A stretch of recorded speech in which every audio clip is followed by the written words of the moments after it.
All right, late yesterday and last night, at least until about midnight, we did have some rain over parts of the area. The farther north and west of Boston, the more meaningful the rain was, like over a third of an inch in Lunenburg and Hopkinton, quarter of an inch in Fitchburg, a little under quarter of an inch in Worcester. But by the time that got to Boston, Boston was only on the northern edge, only got a trace, a little south of Boston, picked up a little bit more. So we really haven't had a whole lot of rain in Boston in the last 11 days or so, even though the first 8 days of the month were all on the wet side. What a day today. The average temperature, very close to what today was. The low temperature right on the money at 51, and the high temperature a few degrees above the average. So the month is still almost 2 degrees below average, but certainly we've had some beautiful weather at times after that very wet first week.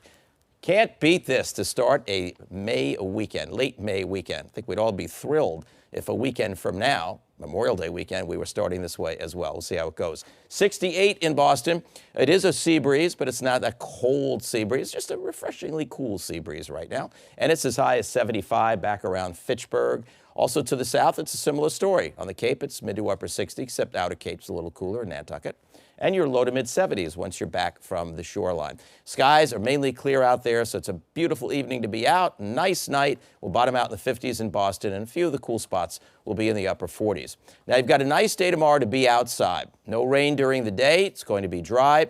Sunniest part of the day will be the morning. As increasing clouds will kind of make the sun slowly fade, or at least weaken in intensity midday, and clouds will thicken in the afternoon. But before that happens, most of us will be 70 to 75 degrees, a few degrees cooler on the Cape because the southwest wind is off the water. Speaking of which, beach and boating for tomorrow. Not a bad day, but remember, once we get to tomorrow night, things could start to go downhill a bit, especially in the southern waters. We'll be around 70 degrees with a southwest to southerly breeze, about 10 to 15 miles per hour. Seas not too choppy.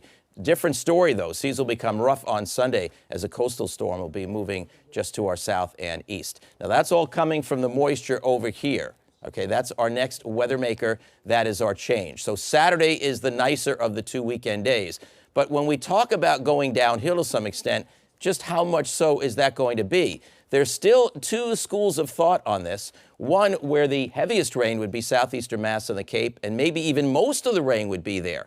And then the rest of the area wouldn't get too much, maybe just a bit of rain or some off and on showers. However, there's another idea where even though the Cape gets the heaviest, all of us get involved overnight tomorrow night, later tomorrow night, into Sunday morning, with possibly some leftover showers coming on Sunday. But here's you see the sunshine tomorrow that fades behind the thickening clouds. This would be the most conservative possibility, with most of the rain is southeastern Mass and the Cape. But I think you should plan on at least somewhat weather getting up to Boston as well. Still instability showers possible, especially western New England, for Sunday afternoon. All right, here's the next 7 days. Saturday, as I mentioned, the nicer of the two. Wet at times overall on Sunday. Chance it could luck out a little bit between Boston, let's say, and maybe the Berkshires and get a little brightening at times, but I wouldn't count on it. Few showers, though, still possible Monday and Tuesday. And the reason we have that is we're going to have this disturbance at high levels of the atmosphere into early next week. But once it exits, then we change radically. Wednesday, Thursday, maybe even Friday, more of a summer feel with some sunshine and temperatures up around 80 degrees. And of course, we'll have a lot more to say about the end of next week and Memorial Day weekend as we inch a little bit closer to that. So that's your story. Nice weather, at least through the daylight hours of Saturday.